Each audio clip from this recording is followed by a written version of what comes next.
water. Now, of course, because I'm such an amazing storyteller, the opposite of that, I gotta start this video off with a story. Now, everybody knows that I was going in and out of jail a lot. Ask Gucci, he'll tell you a lot, right? When I was like 19, 20, 21, right? And when I was going on my second major case, which is my second felony when I was 19, I got felony probation, right? And one of the uh, one of the old people, when I went to the back of the courthouse. Now this is Rolling Meadows Courthouse in Illinois, man. The judge offered me probation, told my lawyer, and I went back to the pod to think about what I was gonna do. Now, one of the old heads said, "Hey, young blood, what they saying?" And I said, "They want to give me 2.5 years felony probation. Well, how much time would you have to do?" And I said, "Maximum 3. They'll let me out in 1.5." This guy looked at me dead in the eye and said, "That's not good." And I said, "Why?" And he was like, "To you, it might be a blessing, but to me, it's a setup."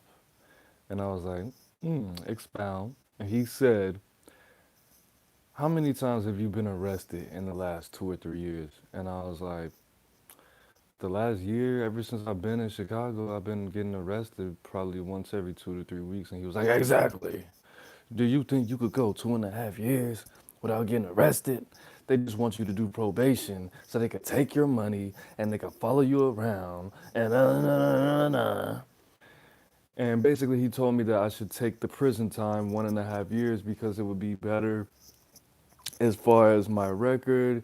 He said they were trying to catch me doing something additional that would be considered felonious and make my life harder. And he did not have any confidence that I could go more than 6 months without getting arrested. Now, that type of mentality, logically it makes sense. But at the same time, why would I put myself in a position where I have PTSD? I already got PTSD just by being in Cook County jail. Now, I heard Cook County jail was worse in certain positions and conditions than prison.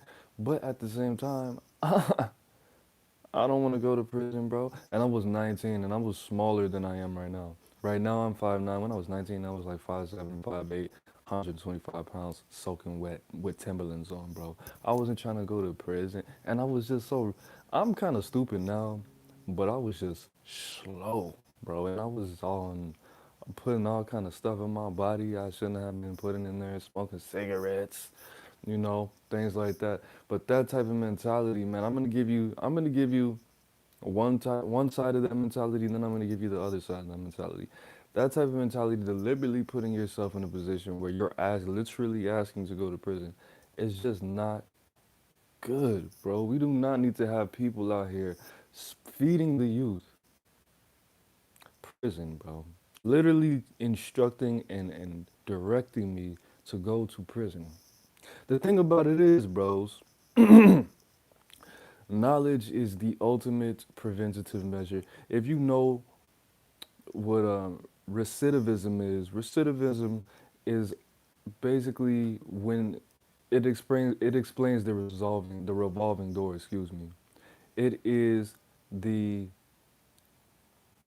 it is when you go to prison and you come back within a specific amount of time. And the only way to lower the recidivism rate is through education. When you have a way out, when you have a way that is going to prevent you from returning to your previous lifestyle and the reasons and the motivations and the disciplines that get you in the situation called institutionalization, when you have these doors open, you need to walk through them, okay? Because knowledge is supposed to change your behavior. That's what it's supposed to do. Now, the other side of that coin is, bro, we have people shaming people for taking the easier way out. Now, of course, there are times where the amount of probation is double, sometimes triple the amount of jail time that you can do. I watched I forgot what court case it was, bro. It was one of those court shows. I think it was the black lady with the short hair from Atlanta. But she got mad at this black man for taking, I think it was 6 months in jail, as opposed to 2.5 years on probation, 2 years probation. And she said, "Well, you got two kids and a wife, and you want to take jail over probation?" Yeah, bro. Cause 6 months in jail over 2 years probation, this dude probably smokes weed. He probably like, bro, all of the jail time, 6 months probation over 2 years, even if it's a year. I'd rather do the 6 months on probation. I mean, in jail than a year if I know that I'm actively living that life and I am addicted to weed, bro. Cause I would rather just sit down for 6 months than have to pee in a cup for a year and have to go in the house and possibly wear an ankle monitor and give this probation officer $50 a week and have to do all this stuff and be subject to search. You're not even there's very little difference between being on probation and actually being incarcerated, bro. The only thing that's different is yes, you have your immediate freedoms. You can get up, go to the refrigerator, engage with a woman, all those things, but at the same time, bro, why do I want to be 70% free? 70% is a lot. Don't get me wrong. But being somebody who had a warrant for 7 years, bro, my whole adult life, I would have much rather been in prison for 3 years. I should have just turned myself in the first day, actually. The second day. Not like the first week. Definitely the first year.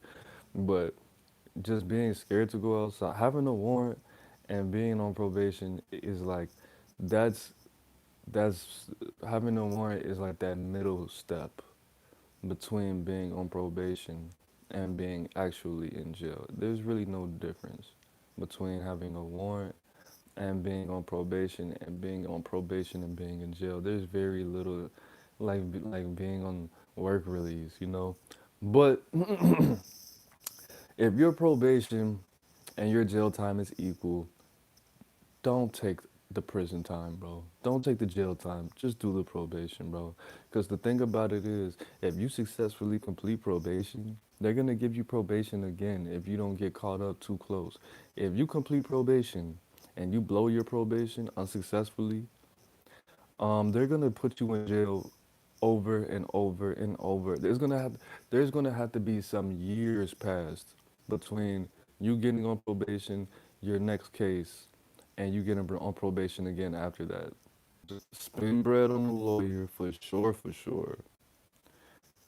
And there's gonna have to be some not necessarily putting putting the idea of us to commit these crimes, but putting us in a position where our communities are suffering from PTSD just because these jailbirds, just because these old, disenfranchised as much as they are, they're still ignorant. They still live and operate without knowledge, telling our youth to put themselves into a position where they are going to be imprisoned as opposed to being in the world, being able to show and display that they are a model citizen and they can function without criminality being attached to their name, which is not okay. All right. That's all I wanted to say, man. That's it. It's Aaron Moses. I'm the band. You the band. We the band together, man. Life is in the breath. Don't forget to like, share, comment, and subscribe. We're in. Peace.